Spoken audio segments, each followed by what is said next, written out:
I turned off the highway onto a narrow gravel road that wound deeper into the forest, my Honda's engine struggling with the slight incline. The trees pressed closer on both sides until I reached a small clearing with a wooden trail marker and nothing else. Perfect. I pulled the car to a stop and killed the engine, enjoying the sudden quiet after 3 days of road noise and gas station stops. The parking area stretched maybe 50 feet across, just packed gravel and a few weathered signs about trail regulations and bear safety.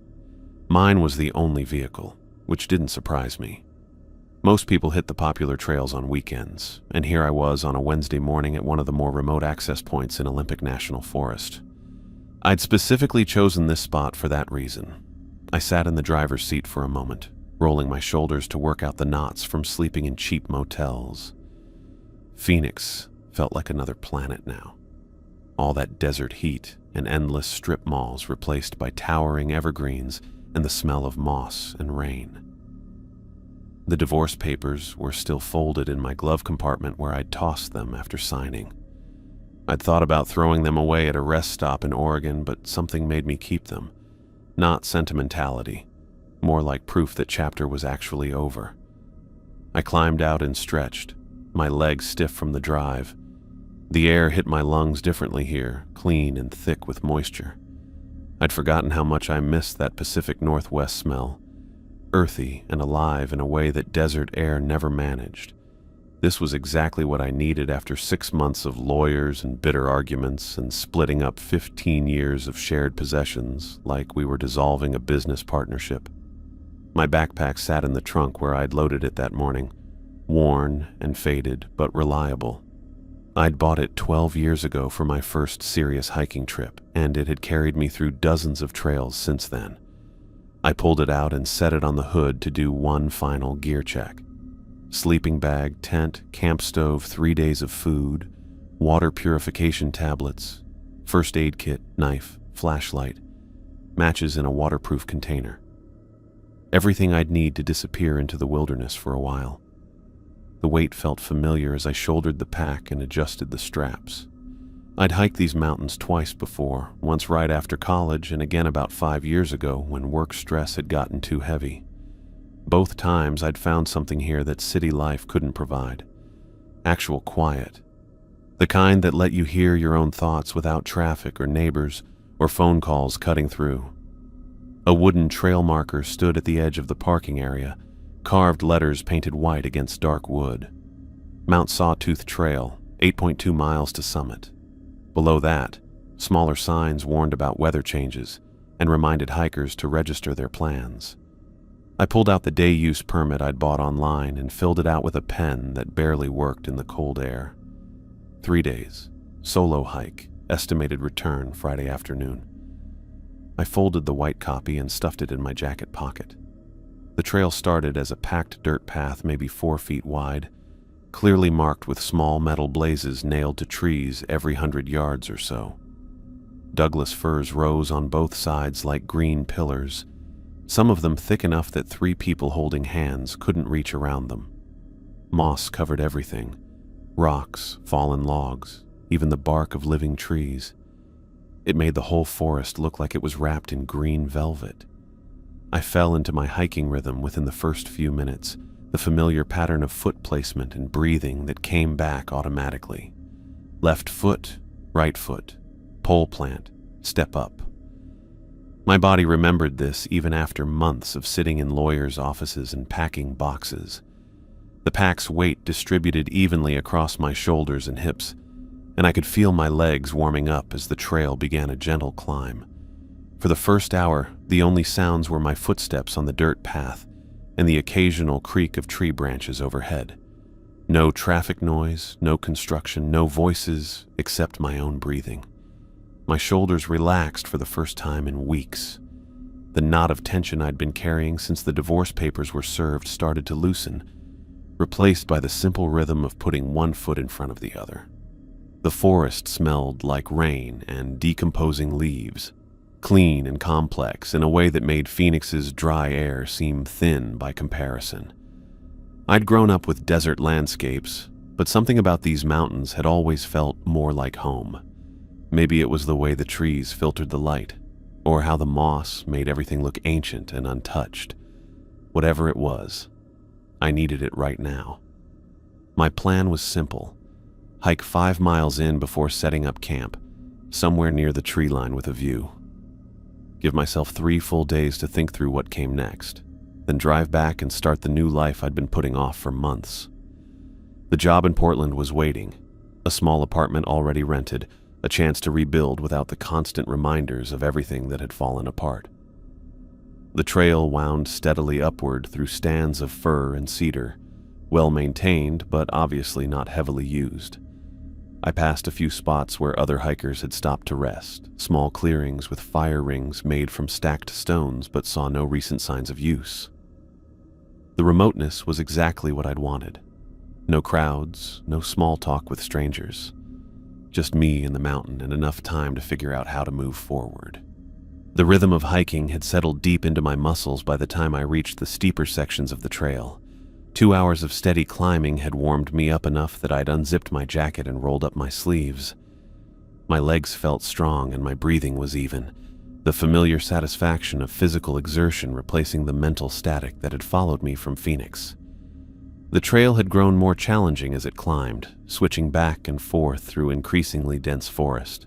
Ancient firs towered overhead, their trunks disappearing into a canopy so thick that only scattered patches of sky showed through.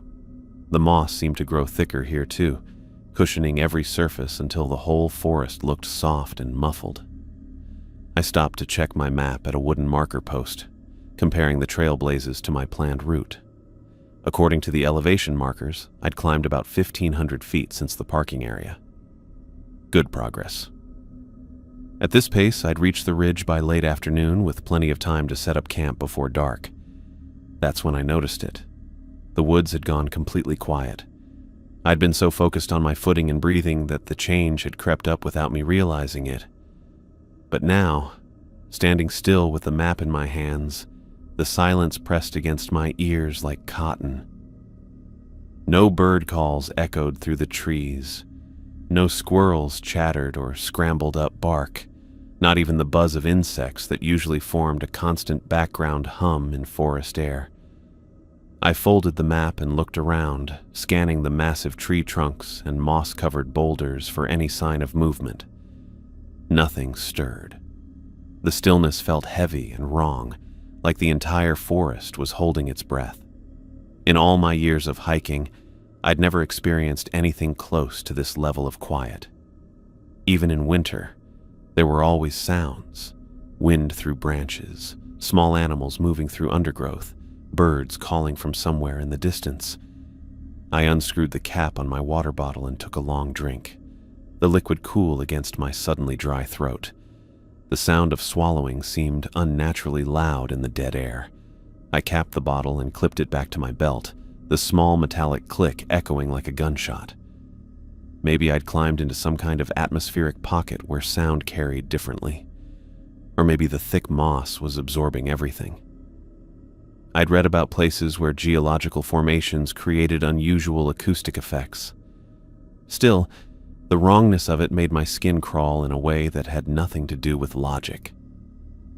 I shouldered my pack and continued up the trail, my footsteps on the packed dirt now the only sound in a world that felt muted and dead.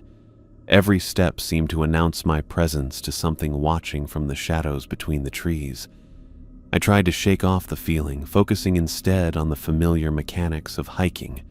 Watch for rocks, test each step on loose soil, use my poles for balance on the steeper sections. 20 minutes passed in that unnatural quiet, before the trail curved around a massive fallen log that stretched across a small clearing. The log was easily 6 feet in diameter, its bark stripped away by decades of weather, until the wood underneath had turned silver gray.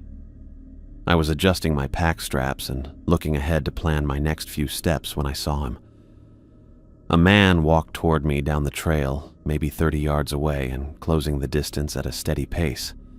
He looked to be in his 40s with dark hair and skin so pale it almost seemed to glow against the forest backdrop. His hiking gear looked normal enough: sturdy boots, khaki pants, a lightweight jacket. But something struck me as off. No pack. No water bottles visible on his belt. No poles or gear of any kind. As he got closer, I could see his face more clearly, and that wrongness I'd sensed sharpened into something specific. His expression was too focused, too intense for a casual trail encounter. Most hikers offered a quick nod or friendly smile when they passed each other. This man was studying me with the kind of attention usually reserved for examining something under a microscope. We reached each other near the fallen log, close enough that I had to step slightly off the trail to give him room to pass. "Hello," I said, making my voice casual and friendly. "Hello," he replied, stopping completely instead of continuing past me. His voice sounded normal enough, but he didn't break that intense stare. His eyes were dark, almost black, and they moved across my face and gear with deliberate precision, like he was memorizing details.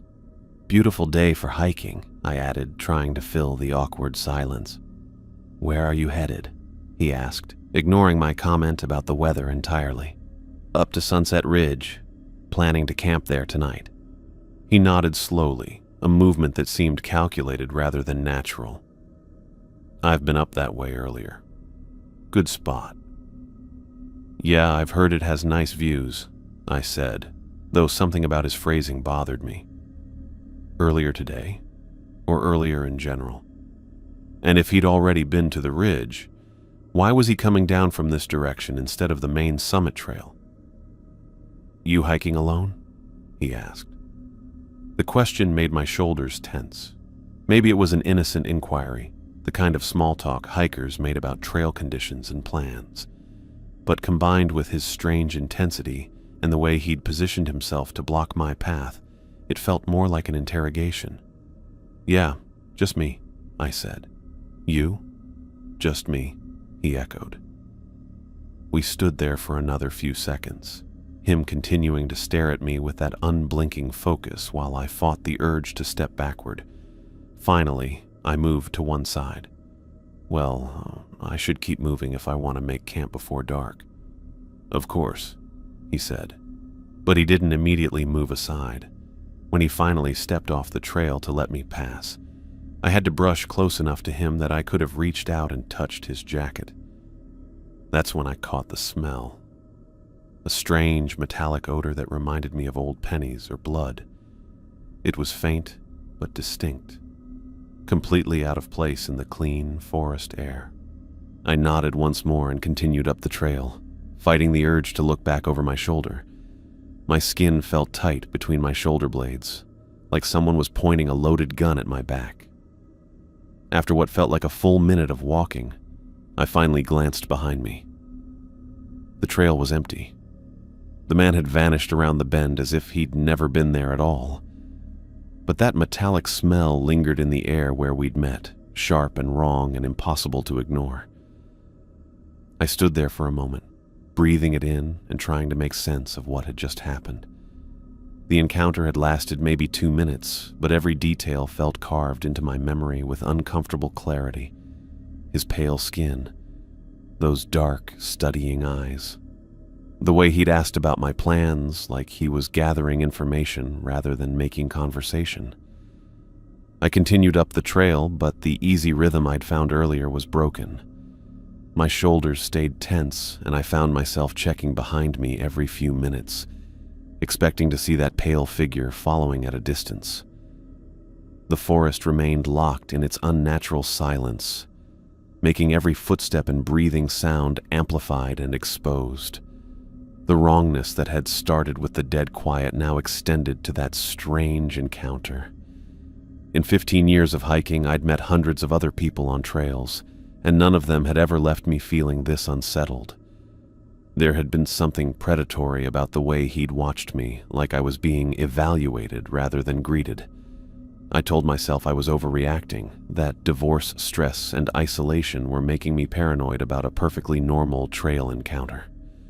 But as I climbed higher into the mountains, heading towards Sunset Ridge and whatever waited there, I couldn't shake the feeling that something was very wrong in these woods. I pushed myself harder up the remaining trail, wanting to reach Sunset Ridge before the forest got any darker. The encounter with that pale man had left me rattled in a way I couldn't shake, and every step deeper into these woods felt like I was walking further from safety. My pack straps cut into my shoulders as I climbed the final switchbacks, but I ignored the discomfort. Getting to my planned campsite and establishing some kind of secure perimeter felt more important than taking breaks. The ridge opened up through a gap in the trees, just as I was starting to worry about losing the trail and fading light. I'd been here 5 years ago, and the spot looked exactly the same. A small clearing, maybe 20 feet across, ringed by massive firs that created natural windbreaks. A stone fire ring sat in the center where previous campers had stacked rocks, though it looked like it hadn't been used in months. Perfect. I could set up my tent with clear sight lines in every direction and my back to the largest tree. I dropped my pack and immediately started unpacking my gear, moving through the familiar routine of making camp. Tent first, guy lines staked tight and rain fly secured even though no clouds were visible through the canopy overhead. The repetitive motions of setting up helped calm my nerves. Clip this, stake that, adjust the tension until everything was taut and level. I'd done this hundreds of times before, but that oppressive silence continued to press against my ears like cotton stuffing. No birds called from the branches overhead. No small animals rustled through the undergrowth. Not even the buzz of mosquitoes that usually made camping miserable this close to summer. I paused while unrolling my sleeping bag and listened hard, straining for any normal forest sound. Nothing. The quiet felt thick and wrong, like the air itself was absorbing every noise before it could travel more than a few feet. I'd camped in remote areas all over the country, from Alaska to the Everglades, and I'd never experienced anything close to this level of dead silence. Even in winter, when most animals were hibernating or had migrated south, there were always sounds. Wind through branches, snow falling from pine boughs, the distant call of a hawk or crow. This felt different. This felt like the entire ecosystem had just stopped functioning. I finished setting up my sleeping system and pulled out my camp stove to heat water for dinner. The small blue flame seemed unnaturally bright in the gathering darkness, and the hiss of burning gas echoed through the clearing like a signal flare. I kept glancing around the tree line while my dehydrated meal rehydrated, half expecting to see pale skin and dark eyes watching me from the shadows. The food tasted like cardboard, but I forced myself to eat anyway. My body needed fuel after the long climb, and I had no idea what tomorrow would bring. As I scraped the last spoonful from the pouch, full darkness settled over the forest like a heavy blanket. I clicked on my headlamp, and the LED beam carved a small circle of visibility out of the black void around me. I cleaned my gear and stored everything in my pack, following the same routine I'd developed over years of hiking. Bear safety first, all food sealed and hung from a nearby branch, toiletries stored with it. Nothing scented left in the tent. But as I went through the motions, my hands were shaking slightly. Not from cold or exertion, from the growing certainty that something was very wrong in these woods. I crawled into my tent and zipped the door closed, the sound unnaturally loud in the dead air. My sleeping bag felt familiar and comforting after the day's strangeness, but I couldn't relax. The silence outside was so complete it made my pulse seem thunderous in my ears. I lay there listening for any sound that would indicate normal forest life. An owl hooting, branches creaking in wind, even the scurry of mice through dead leaves. Instead, the quiet stretched on like I was camping inside a vacuum chamber.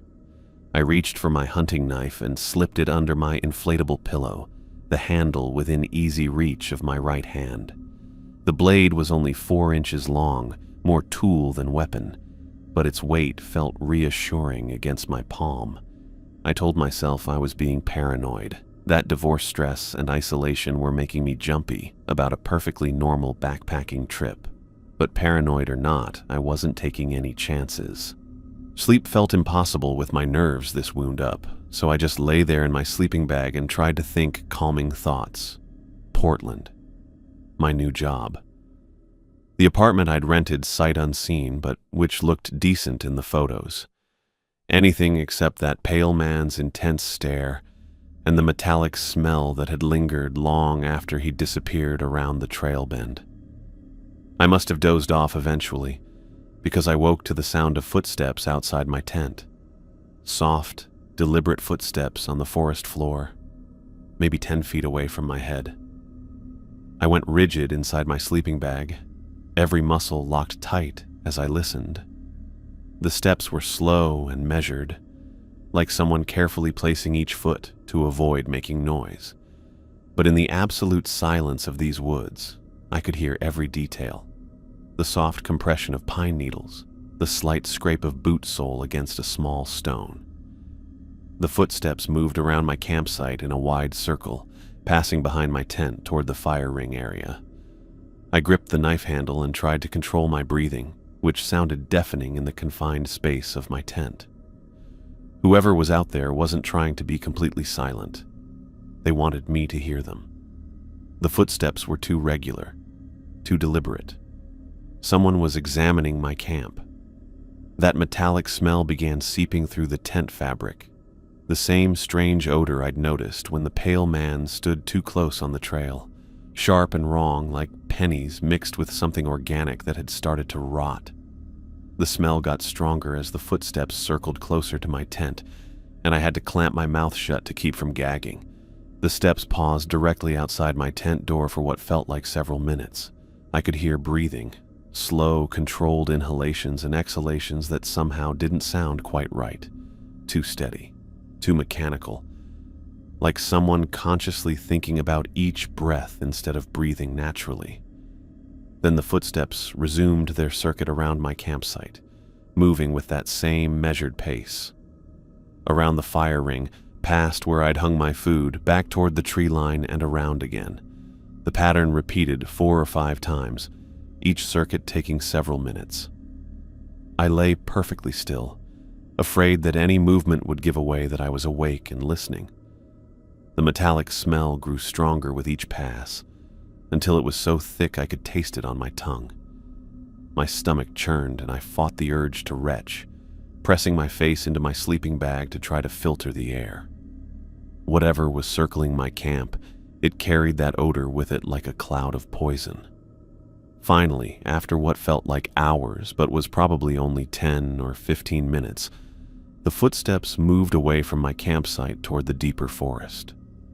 I listened as they faded into the distance, growing fainter until I couldn't hear them at all. But that metallic smell lingered in the tent for another 20 minutes, slowly dissipating like smoke from a snuffed candle. I lay there gripping my knife, every nerve ending on high alert, waiting for the footsteps to return. My heart hammered against my ribs so hard I was sure it could be heard outside the tent. Sweat had soaked through my base layer despite the cool mountain air. I counted my breaths, trying to stay calm, but my mind kept racing through possibilities. A bear wouldn't walk in deliberate circles or carry that strange smell. Neither would any other normal forest animal. 30 minutes passed without any sound except my own breathing and the blood rushing in my ears. The metallic odor had faded enough that I could think clearly again, though my hands still shook when I reached for my headlamp. I had to know what was out there. I had to see if anything had been left behind. I unzipped my tent door as quietly as possible, the sound of the zipper teeth separating seeming to echo through the forest. I clicked on my headlamp and poked my head outside, sweeping the LED beam across my campsite in careful arcs. Nothing. The fire ring sat empty and undisturbed. My food hung exactly where I'd left it, the rope still tied in the same knots. No footprints marked the soft earth around my tent. No broken branches or disturbed vegetation showed where someone had walked. My headlamp beam penetrated maybe 30 feet into the trees before being swallowed by darkness, revealing nothing but moss-covered trunks and empty forest floor.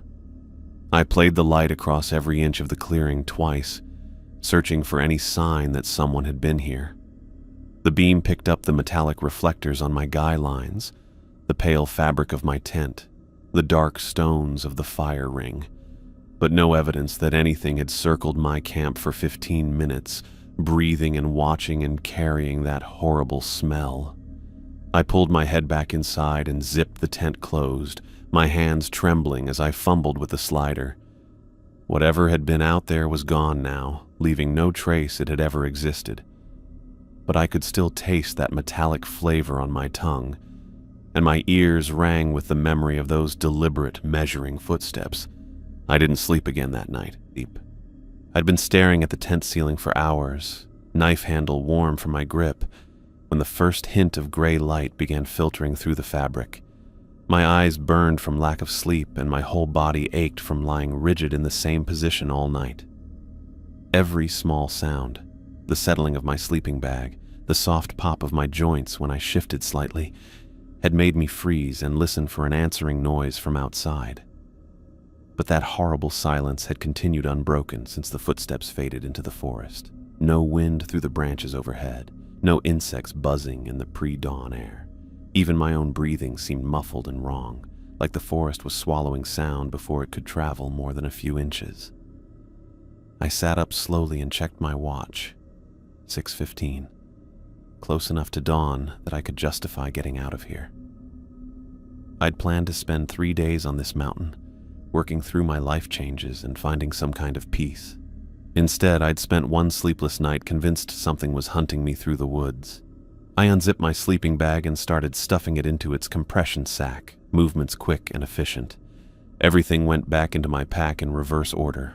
Sleeping system first, then clothes, camp stove, and finally the few items I'd need for the hike out. My hands moved through the familiar routine automatically while my mind raced with plans for getting back to the parking area as fast as possible. The tent came down in under 3 minutes. Guy lines coiled and stakes dropped into their mesh bag. I'd done this hundreds of times, but never with this kind of urgency driving each motion. Every second I spent in this clearing felt like borrowed time. I shouldered my pack and did a final check around the campsite, making sure I hadn't left any gear behind. The fire ring sat exactly as I'd found it yesterday, cold stones stacked in a perfect circle. The area where I'd hung my food showed no signs of disturbance. Everything looked normal and undisturbed in the growing light. That's when I saw them. Footprints in the soft earth beside the fire ring, clear and fresh as if they'd been made minutes ago. But not just any footprints. Prints that matched my hiking boots exactly. Same size, same tread pattern, same worn spot near the heel where my left boot had scraped against too many rocks over the years. I knelt down and examined them closer, my pack straps cutting into my shoulders. The prints were perfect copies of my own tracks, running parallel to the path I'd taken yesterday when setting up camp. Whoever had made them had followed my exact route step by step, matching my stride length and even the slight outward angle of my right foot. My stomach turned to ice water as I traced the double set of tracks with my eyes. They led from the fire ring toward the edge of the clearing, following the same path I'd taken when I first arrived yesterday afternoon. 2 sets of identical boot prints, side by side, like someone had been walking next to me the entire time. I stood up and followed both tracks toward the tree line, my breathing getting shallower with each step.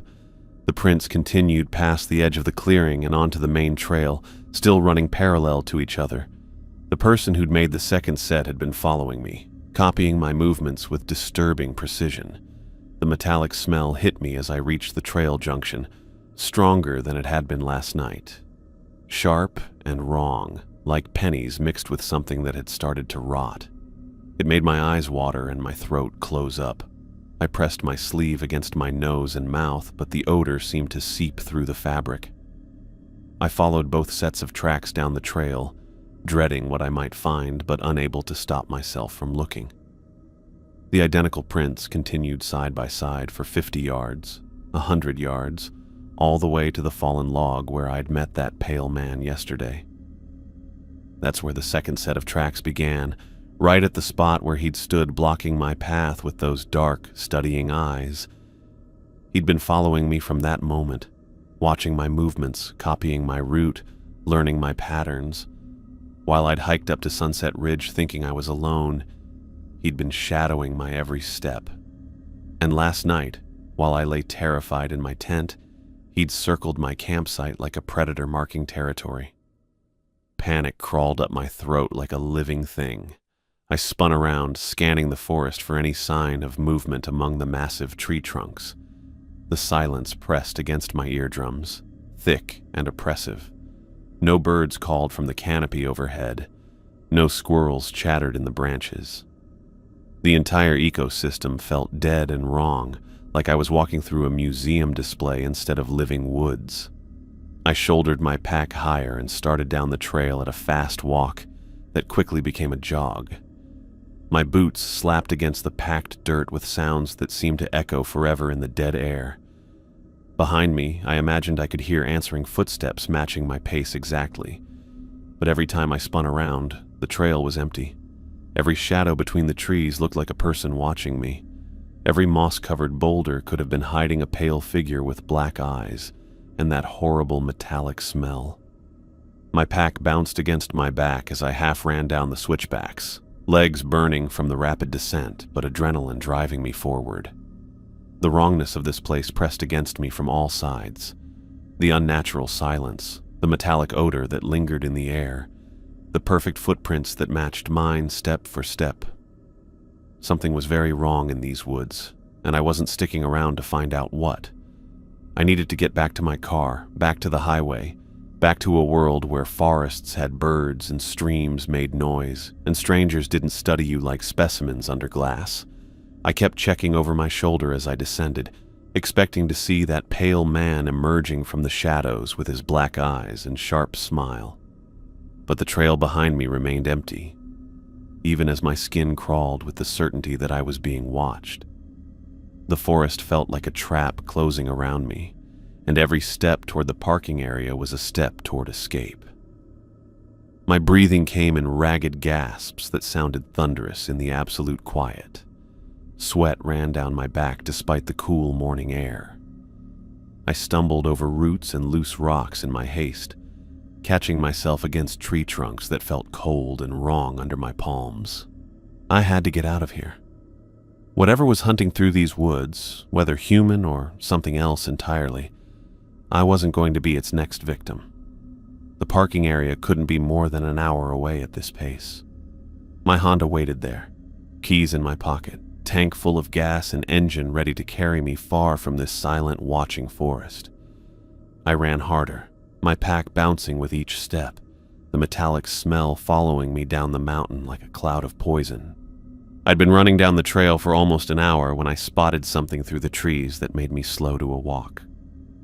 About 50 yards ahead, past a cluster of massive firs, an oak tree stood apart from the evergreens like it didn't belong in this forest. Something dark hung from one of its thick branches, swaying slightly in what little breeze managed to penetrate the canopy. My first thought was that someone had hung a bear bag too low, or maybe left camping gear behind. But as I got closer, the shape became more distinct, more substantial.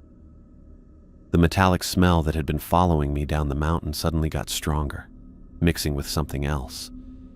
Something organic and wrong that made my stomach clench. I approached the oak tree cautiously, my pack bouncing against my back with each careful step. The thing hanging from the branch was definitely not camping gear. It was too big, too heavy, swaying with the kind of weight that made the thick rope creak against the bark. My brain refused to process what I was seeing until I was close enough to make out details I didn't want to see. A body dangled from a thick rope tied around the oak's largest branch, maybe 8 feet off the ground. The rope looked new, yellow climbing rope with the kind of weave I recognized from my own gear. Whoever had hung it knew what they were doing. The knots were clean and professional, the kind that wouldn't slip under weight. I assumed it had to be the pale man from yesterday. Maybe he'd been so disturbed that he'd come out here and done something desperate. Maybe I'd been wrong about him being a threat, and he'd just been another hiker struggling with problems I couldn't see. The thought made me sick with guilt for running away instead of trying to help. But when I moved around the tree to get a better look at the face, my world tilted sideways and everything I thought I knew about reality crumbled into pieces. I was staring up at myself. My own lifeless face looked down at me from the end of that rope, neck twisted at an angle that made bile rise in my throat. The skin was gray and bloated with the kind of early decomposition that spoke of days hanging in the forest air. My mouth hung open, slack and wrong, and my eyes were cloudy white marbles that reflected nothing. The clothes were identical to what I was wearing right now. Same hiking boots with the worn spot near the left heel. Same blue jacket with the small tear on the sleeve where I'd caught it on a branch years ago. Same khaki pants and same torn backpack hanging from dead shoulders. Even the same faded baseball cap I'd been wearing since yesterday morning. I stumbled backward, my vision blurring as waves of nausea crashed over me like physical blows. This couldn't be real. I was alive, standing here, breathing and thinking and feeling my heart hammer against my ribs. But that was definitely my body rotting in the tree above me. Same face, same build, same everything down to the scar on my chin from a childhood accident. The smell hit me full force as I backed away.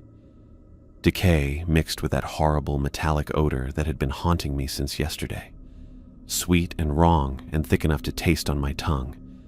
I gagged and pressed my sleeve against my mouth, but the stench seemed to seep through the fabric and coat the inside of my throat. My legs felt like water. I reached out to steady myself against a nearby tree, but my hand passed right through the bark like it wasn't there. I tried again, more desperately, but my fingers found nothing solid. The forest around me wavered like heat shimmer, and I realized I was hyperventilating so hard that black spots danced at the edges of my vision. I collapsed onto the trail, my pack hitting the ground hard enough to rattle the gear inside. Sitting there in the dirt, I stared up at my own corpse and tried to make sense of what I was seeing. How could I be dead and alive at the same time? How could I be looking at my own decomposing body while my heart still beat in my chest? The dead version of me wore the same expression I'd seen in mirrors for months after the divorce papers were signed. Empty and defeated, like someone who'd given up on everything that mattered. But the gray skin and clouded eyes spoke of something much worse than emotional exhaustion. They spoke of actual death, real and final and impossible. My breathing came in short, panicked gasps that echoed through the silent forest. The lack of any other sound made my distress seem obscenely loud, like I was disturbing some sacred quiet with my inability to process the impossible. No birds called from the branches, no insects buzzed in the morning air. Even the rope didn't creak anymore, as if the forest itself was holding its breath. I tried to stand up, to run away from this nightmare, but my legs wouldn't support me. Every time I looked away from the hanging body, my eyes were drawn back like metal to a magnet. That was me up there, dead and rotting and impossible, but definitely me. The metallic smell got stronger, mixing with the sweet stench of decay, until I had to press both hands over my mouth to keep from vomiting. My vision started to tunnel, black creeping in from all sides as my brain struggled to accept what couldn't be true. I was alive. I was sitting right here, but I was also dead and hanging from a tree, skin gray and bloated with decomposition. The last thing I saw before unconsciousness took me was my dead self's eyes shifting to track my movement. Those cloudy, lifeless orbs turned in their sockets like they were following me as I fell sideways onto the trail. The expression on my corpse's face didn't change, but those horrible white eyes moved with deliberate purpose, watching me collapse into darkness. My skull felt like someone had taken a hammer to it. I came back to consciousness slowly, the taste of copper coating my tongue and pine needles pressing into my cheek. The forest floor was cold and damp beneath me, soaking through my jacket where I'd been lying motionless. I blinked hard and pushed myself up on my elbows, trying to piece together what had happened. My watch showed 20 minutes had passed since I'd last checked it. 20 minutes of lying unconscious on a trail in the middle of nowhere. I rolled onto my back and looked up at the oak tree, expecting to see that horrible rope and the gray, bloated version of myself swaying in the morning air. Instead, I found nothing but empty branches stretching toward the canopy. No rope, no body, no evidence that anything had ever been hanging there. I scrambled to my feet, legs shaky and unsteady beneath me. My pack had spilled some of its contents when I'd fallen, and I gathered up my water bottle and camp stove with hands that wouldn't stop trembling. The metallic smell still lingered in the air, but fainter now, like smoke from a fire that had burned out hours ago. I walked around the base of the oak tree, running my fingers along the bark where the rope should have left marks. The surface was smooth and unmarked, covered in the same green moss that coated every other tree in this forest. No scratches from rope friction, no worn spots where knots might have rubbed against the wood, nothing to suggest that anything heavier than a squirrel had ever hung from these branches. My breathing came in short, sharp bursts as I searched the ground for any sign of what I'd seen. No footprints in the soft earth around the tree. No disturbed vegetation where a body might have been dragged. The forest floor looked exactly as it should, covered in decades of fallen leaves and pine needles, undisturbed by human activity. I was losing my mind. That was the only explanation that made any sense. The stress of the divorce, the isolation, the sleepless night in these wrong and silent woods. Something had finally snapped in my brain and I was hallucinating impossible things. Dead versions of myself hanging from trees. Pale men with black eyes who smelled like metal and rot. But the smell was real. I could still taste it on my tongue. Sharp and wrong and completely out of place in a forest that should have smelled like moss and rain. And the silence was real too. The oppressive, unnatural quiet that pressed against my eardrums like cotton stuffing. No forest should be this dead, this empty of normal life. I shouldered my pack and checked that everything was secure. Whatever was happening to me, psychological break or something worse, I needed to get out of these woods before it got any stranger. The parking area couldn't be more than 2 miles down the trail. My Honda was waiting there, keys in my pocket, ready to carry me back to a world where dead men didn't hang from trees, and strangers didn't study you like specimens. I started down the trail at a fast walk that quickly became a jog. My boots slapped against the packed dirt with sounds that seemed to carry forever in the dead air. The massive fir trees pressed close on both sides, their trunks disappearing into shadow between the moss-covered branches. Every step took me farther from that oak tree and whatever impossible thing I thought I'd seen hanging from it. Branches whipped at my face as I pushed through overgrown sections of the trail, leaving scratches on my cheeks that stung in the cool air. My pack bounced against my back with each stride, the familiar weight feeling heavier than it should after a sleepless night and 20 minutes unconscious on the forest floor. Sweat ran down my spine despite the morning chill and my throat felt raw and dry. I'd covered maybe half a mile when I heard them, footsteps behind me on the trail, matching my pace exactly, not faster, not slower, but keeping perfect time with my own stride length and rhythm. The sound made the hair on my neck stand up like I'd been touched by a live wire. I stopped and spun around, expecting to see another hiker who'd started early and caught up with me on the descent. Instead, I saw the pale man from yesterday walking through the trees about 30 yards behind me. He moved with that same measured pace I remembered, deliberate and unhurried, like he had all the time in the world to reach whatever destination he'd chosen. But something was wrong with his face. More wrong than yesterday, when his skin had just seemed unnaturally pale and his eyes too dark. Now, up close, I could see that his skin looked plastic, stretched too tight over the bones of his skull. It had a waxy sheen that caught what little light filtered through the canopy, smooth and artificial like a mannequin's features.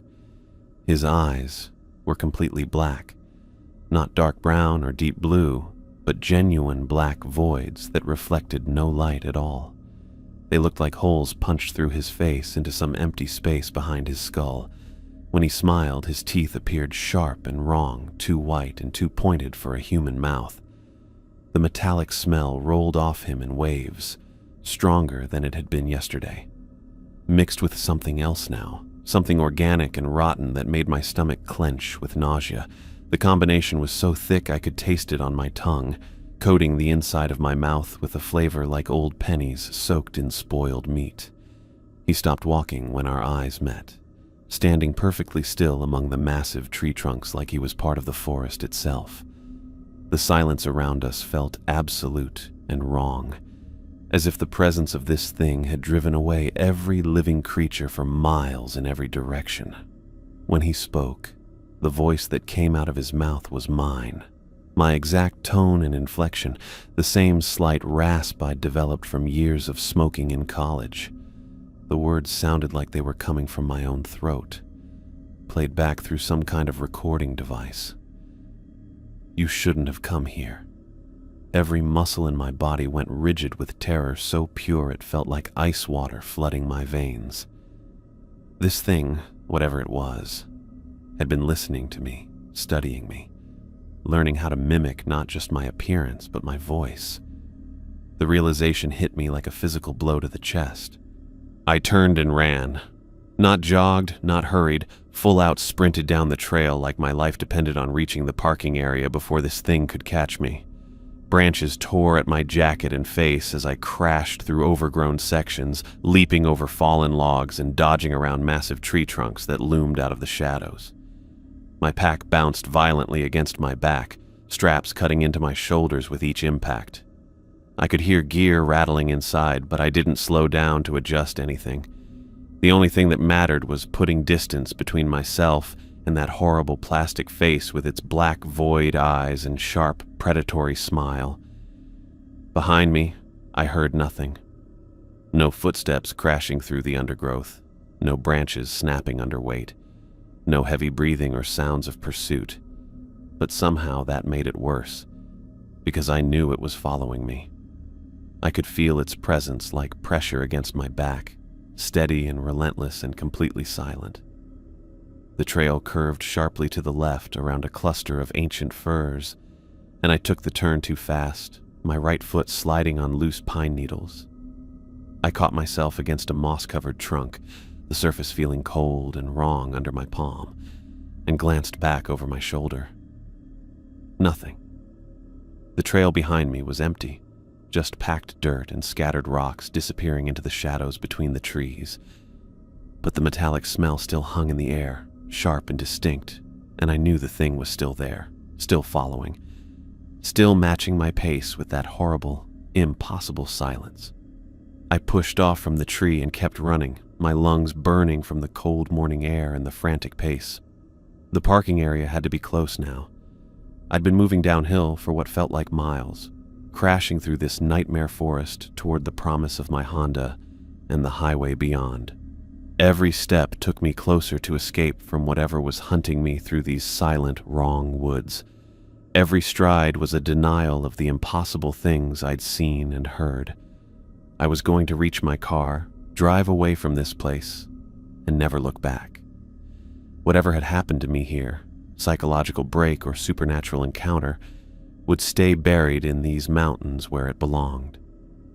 The trail straightened out ahead of me, disappearing into a gap between towering evergreens that I thought I recognized from yesterday's hike-up. The parking area was just beyond that gap. Safety was just beyond that gap. Normal life was just beyond that gap. I ran harder, my boots pounding against the trail with desperate rhythm, the inhuman thing pursuing me through the trees with its terrible, perfect silence. The trees finally opened up ahead of me, and I crashed through the last cluster of firs into the small gravel clearing where I'd left my Honda what felt like days ago. The beat-up Civic sat exactly where I'd parked it, dusty and ordinary and beautiful in its complete normalness. Real metal and glass and rubber tires, solid things that belonged to the world I understood. My legs nearly gave out as I stumbled across the parking area, legs shaking from the frantic sprint down the mountain. I dug through my jacket pockets for the car keys, fingers trembling so badly I could barely feel the metal when I found them. The keys slipped from my grip and hit the gravel with a sharp clink that echoed across the empty lot. I dropped to my knees and scrambled for them in the loose stones, cursing under my breath as I swept my hands back and forth. There, the familiar weight of the key ring with its worn leather fob. I stood up and immediately dropped them again, my hands refusing to cooperate with my brain's desperate commands. On the third try, I managed to grip the keys long enough to jam them into the door lock. The mechanism turned with a satisfying click, and I yanked the door open hard enough to make the hinges squeal in protest. I threw my pack into the back seat without bothering to be careful about it, hearing my camp stove rattle against something else inside. Movement caught my eye as I slid behind the wheel. I turned my head toward the forest edge, and my blood turned to ice water in my veins. The pale man stood at the tree line, maybe 40 yards away. He hadn't followed me crashing through the undergrowth or appeared winded from any pursuit. He simply stood there among the massive fir trunks like he'd materialized from the shadows themselves. His unnaturally white skin seemed to glow against the dark bark behind him, and those black void eyes were fixed on me with the same intense focus I remembered from yesterday's encounter. He didn't move, didn't step forward or back, didn't wave or gesture or show any sign of being a normal person who just witnessed someone fleeing through the forest in obvious terror. He stood perfectly still like a statue carved from pale stone, watching me with those horrible empty sockets where eyes should have been. I cranked the engine and it turned over on the first try. The familiar rumble of the 4-cylinder motor, the most wonderful sound I'd ever heard. Real mechanical noise from a real machine that would carry me away from this nightmare place. I slammed the transmission into reverse and twisted around to back out of the parking space, tires crunching on loose gravel. The pale man still hadn't moved when I shifted into drive and floored the accelerator. Gravel sprayed from under my tires as the Honda lurched forward, engine whining as I pushed it harder than I ever had before. The car bounced and skidded on the rough surface, but I didn't let up on the gas pedal until I hit the narrow access road that led back to the highway. I checked the rearview mirror as I took the first sharp curve through the trees. The pale figure remained exactly where I'd left him, standing motionless at the forest edge like a guardian posted at the boundary between the normal world and whatever hellish place I'd just escaped.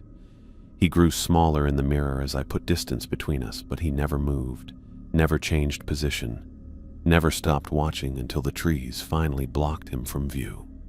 My hands cramped around the steering wheel as I navigated the winding gravel road that led back to civilization. White knuckles and aching fingers, but I couldn't force myself to loosen my grip. The wheel felt like my only connection to reality. The only thing keeping me anchored to a world where dead men didn't hang from trees and pale strangers, didn't mimic your voice with perfect accuracy. The gravel road seemed longer than it had 2 days ago when I'd driven up here full of hope about finding peace and clarity in the mountains. Every curve revealed more trees pressing close to the narrow track, more shadows that could hide watching figures, more evidence that I was still trapped in this wrong and silent place. But finally, after what felt like hours, but was probably only 10 minutes, I saw the blessed sight of asphalt ahead. The highway stretched in both directions, marked with yellow lines and occasional tire tracks from normal vehicles driven by normal people living normal lives. I turned right toward Olympia and immediately felt some of the tension leave my shoulders. Real road, real traffic signs, real evidence that I'd escaped whatever had been hunting me through those woods. But I couldn't stop checking the mirrors. Every few seconds, my eyes flicked to the rear view, expecting to see that pale figure somehow keeping pace with my car despite the impossibility of it. The rational part of my brain knew nothing could run 50 miles per hour through dense forest, but rationality had taken a beating over the past 24 hours. I drove for 2 hours straight without stopping, hands locked in the same position on the wheel, eyes constantly moving between the road ahead and the mirrors behind. The landscape gradually changed from deep forest to scattered trees to farmland, each mile putting more distance between me and the silent wrongness of those mountains. Other cars appeared on the highway, a pickup truck hauling a boat trailer, a minivan with kids' faces pressed against the back windows, a semi loaded with lumber heading toward the coast. Normal people doing normal things. The sight of them was like medicine for whatever sickness had infected my brain up in those woods. These were real vehicles driven by real humans who'd never seen their own corpses hanging from trees or been stalked by plastic-faced things that smelled like metal and death. Only when I reached Interstate 5 and found myself surrounded by the steady flow of morning traffic did my heart rate finally begin to slow down. Commuters heading to Seattle, truckers making deliveries, families starting weekend trips to visit relatives. The ordinary rhythm of people getting on with their lives without worrying about impossible things lurking in dark forests. I pulled off at the first Olympia exit and found a gas station that looked busy with regular customers. The parking lot was full of normal cars and SUVs, and I could see people inside buying coffee and snacks like it was just another Friday morning. I parked next to a soccer mom loading groceries into her trunk and sat there for 15 minutes, engine off, trying to process what had happened to me. The divorce papers were still folded in my glove compartment where I'd left them when this trip started. I pulled them out and stared at the legal language that had seemed so important 3 days ago. Property division and custody arrangements and financial obligations. All the bureaucratic debris of a 15-year marriage that had fallen apart. Yesterday morning, these papers had represented the worst thing that had ever happened to me. Now they seemed trivial, manageable, almost comforting in their mundane awfulness. Getting divorced was something normal people did for normal reasons. It was paperwork and lawyers and awkward conversations with friends, not hanging corpses and pale stalkers with voices that matched your own. I folded the papers and put them back in the glove compartment. Whatever problems they represented, I could handle them. They belonged to the real world where solutions existed and things made sense according to rules I understood. I bought coffee from the gas station, my hands steady enough now to handle change and make small talk with the clerk about the weather. The coffee tasted like normal coffee, bitter and hot and completely free of metallic undertones that made you think of death and rot. I stood outside the store for a few minutes watching normal people pump gas and wash windshields and argue with their kids about stopping for fast food. My phone had signal here, so I called my brother in Denver. He answered on the third ring, sounding busy with whatever project was consuming his weekend. "Hey, stranger. How's the hiking trip going?" I opened my mouth to tell him about the pale man and the hanging corpse and the footsteps circling my tent, but the words wouldn't come. How could I explain what had happened without sounding completely insane? How could I describe things that shouldn't exist to someone who'd never seen them? "It's good," I heard myself say. "Beautiful country up here, really peaceful." We talked for 10 minutes about safe topics. His kids, my job prospects in Portland, our parents' plans to visit Colorado this summer. Normal family conversation that felt like stepping into warm water after being out in the cold. He didn't ask why I'd cut the trip short or why I sounded tired. I didn't volunteer any information about why I was calling from a gas station instead of a mountaintop. When I hung up, I realized I'd made a decision without consciously thinking about it. Whatever had happened to me in those woods was going to stay there. I wasn't going to try to convince anyone it was real. I wasn't going to report mysterious stalkers to park rangers or post about supernatural encounters on hiking forums. I was going to drive to Portland, start my new job, and pretend that the past 3 days had been exactly what I'd told my brother, a peaceful hiking trip in beautiful country. Whatever was waiting in those silent mountains could stay there forever as far as I was concerned. I got back in my Honda and pointed it north toward the rest of my life. I refreshed the forum page for the third time in 10 minutes, my eyes burning from staring at the laptop screen in my dimly lit apartment. The cursor blinked in the search bar where I'd typed Olympic National Forest Encounters for what had to be the 100th time since moving to Portland 6 months ago. My new apartment was a studio on the east side, furnished with the kind of cheap furniture you bought when you needed to start over from scratch. A futon that doubled as a couch.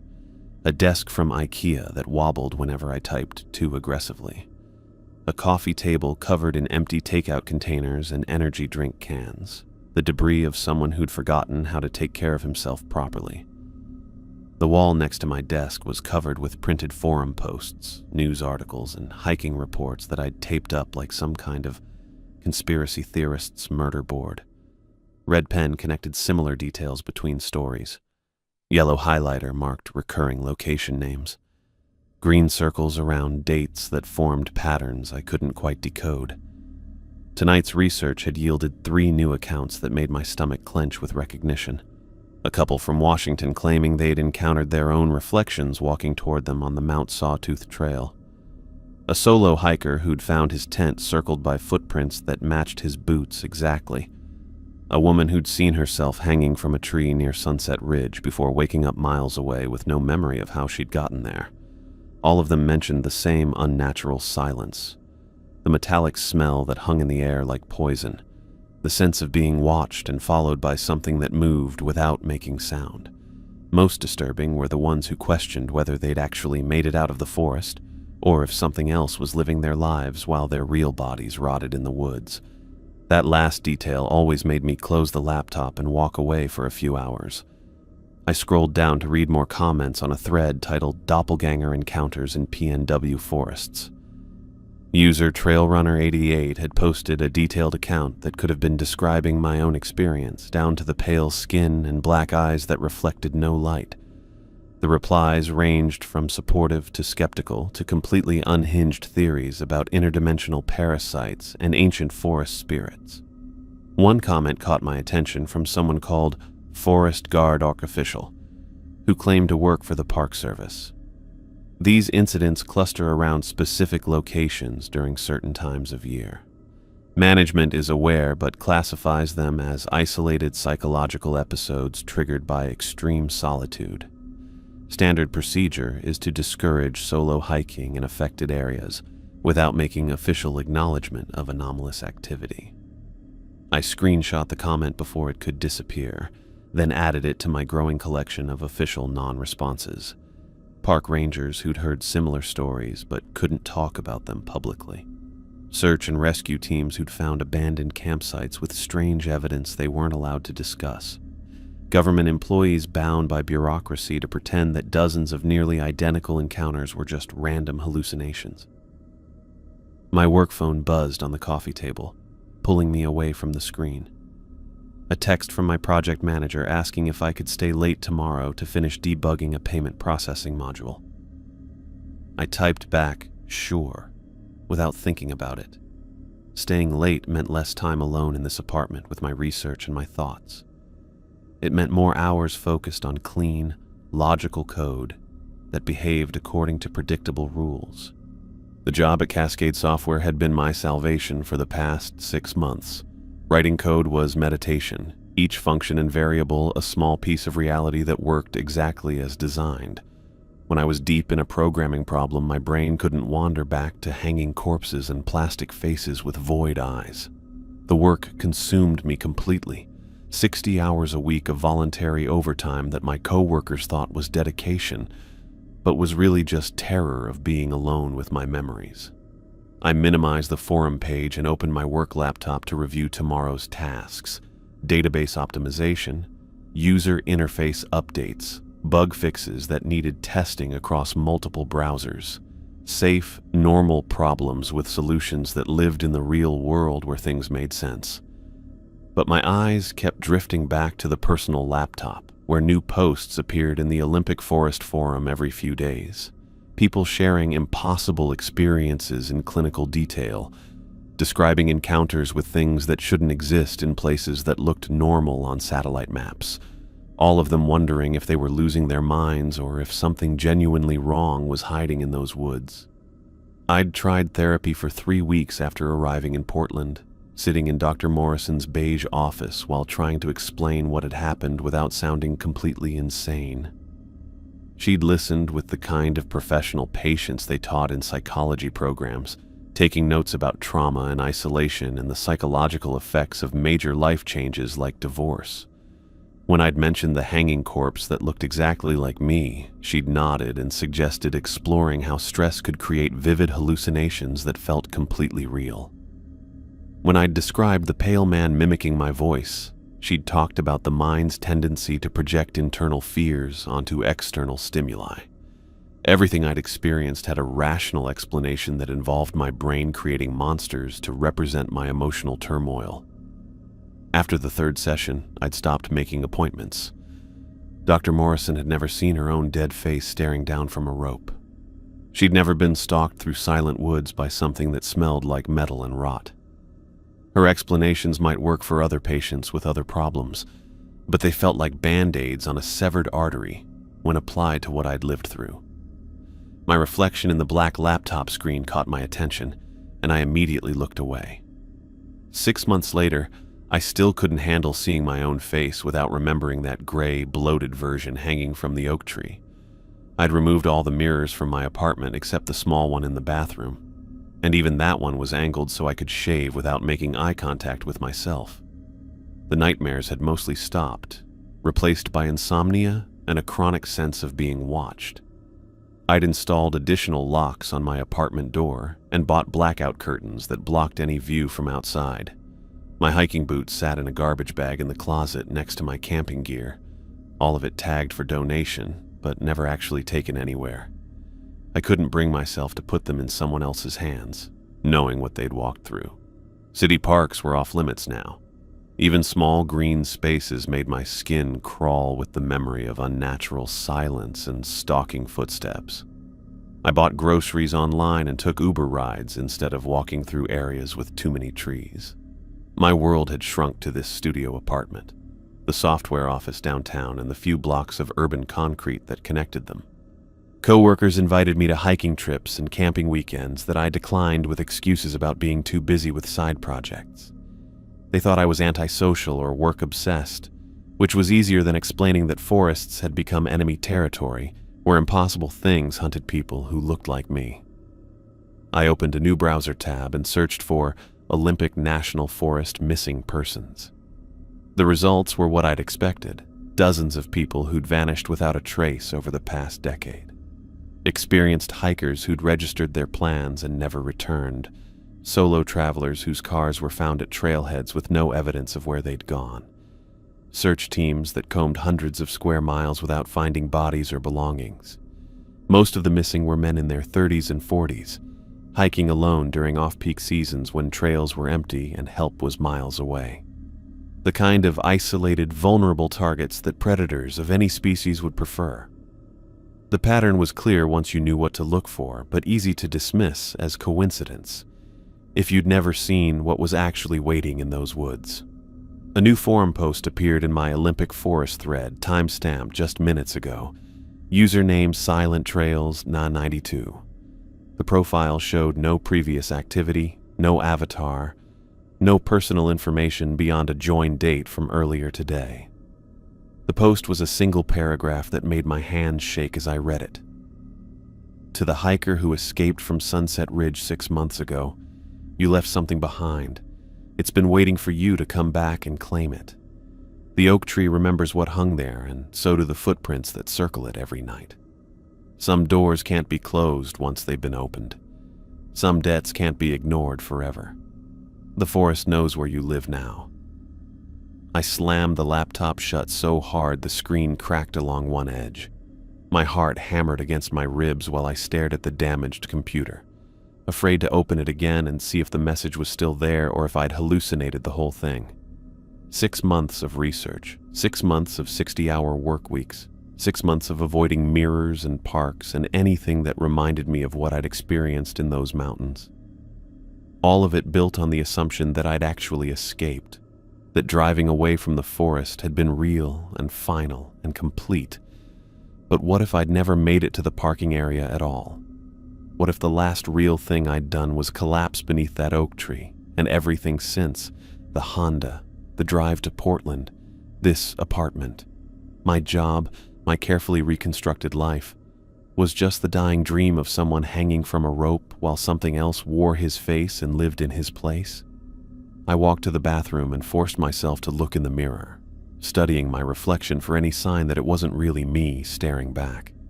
The face looked right, tired and pale from too much screen time, but undeniably mine. Same brown eyes, Same scar on my chin from a childhood accident. Same slightly crooked nose broken during a college rugby game. But doubt crept in around the edges of recognition. How could I be certain this was really my face, and not just how I expected it to look? How could I trust my own perception when I had already seen impossible things that my brain insisted were real? I pressed my fingers against the mirror, watching my reflection copy the movement exactly. No delay, no discrepancy, just normal physics working the way they always had. Yet standing there in my small bathroom at 2 a.m, surrounded by the life I'd built from the wreckage of my marriage and my sanity, I couldn't shake the feeling that I was still hanging from that tree while something else lived in my place.